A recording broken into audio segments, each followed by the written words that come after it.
નમસ્કાર, YNN ન્યૂઝમાં આપનું સ્વાગત છે। સમાચારમાં વાત કરીએ તો વડોદરામાં સ્થાનિક સ્વરાજ્યની ચૂંટણીનો પ્રચાર પ્રસાર પૂરજોશમાં ચાલી રહ્યો છે, જે અંતર્ગત વોર્ડ નંબર 11માં ભાજપના ઉમેદવાર તરીકે નરવીરસિંહ ચુડાસમા, ઉપેન્દ્રભાઈ પ્રજાપતિ, અર્ચનાબેન પટેલ, નિમિષાબેન શાહ વોર્ડ નંબર 11માં ઐશ્વર્યા ફ્લેટથી ફેરણીની શરૂઆત કરી હતી, જે અલગ અલગ વિસ્તારોમાં ફરી હતી, જેમાં ઔધવપુરા, ઉપકાર સોસાયટી, ધરમપુરા 4 રસ્તા, નંદાલય હવેલી સહિતની સોસાયટીમાં ફેરણી યોજી હતી, જ્યાં સ્થાનિક રહીશોએ તેઓને ફૂલહાર પહેરાવી ફૂલોની વર્ષા કરી અભૂતપૂર્વ આવકાર આપીને જંગી મતોથી જીતાડી લાવવાની ખાતરી આપી હતી।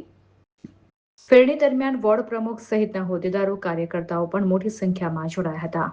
રિપોર્ટર રાહુલ રાજપૂત, વડોદરા।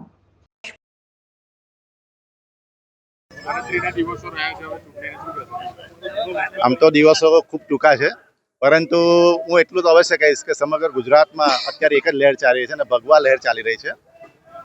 અમારા વોર્ડ નંબર 11માં મારા 3 સાથી ઉમેદવારો જંગી બહુમતથી જીતશે એવો વિશ્વાસ પ્રજાજનોમાં છે અને પ્રજાજનો અમને એટલો વિશ્વાસથી આવકાર પણ આપી રહ્યા છે।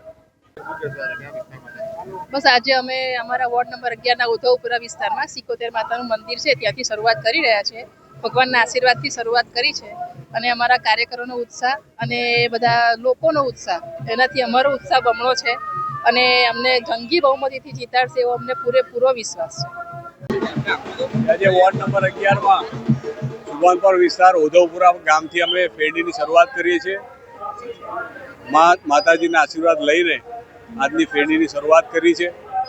લોકોનો સાથ, લોકોનો વિશ્વાસ અને લોકોનો જે અમને પ્રતિસાદ મળી રહ્યો છે એ જ બતાવી રહી છે, એ જ અમારો વિશ્વાસ અમારામાં જગાડી રહી છે કે ભારતીય જનતા પાર્ટીના અમે 3 ઉમેદવારો ખૂબ જ જંગી બહુમતીથી જીતીશું।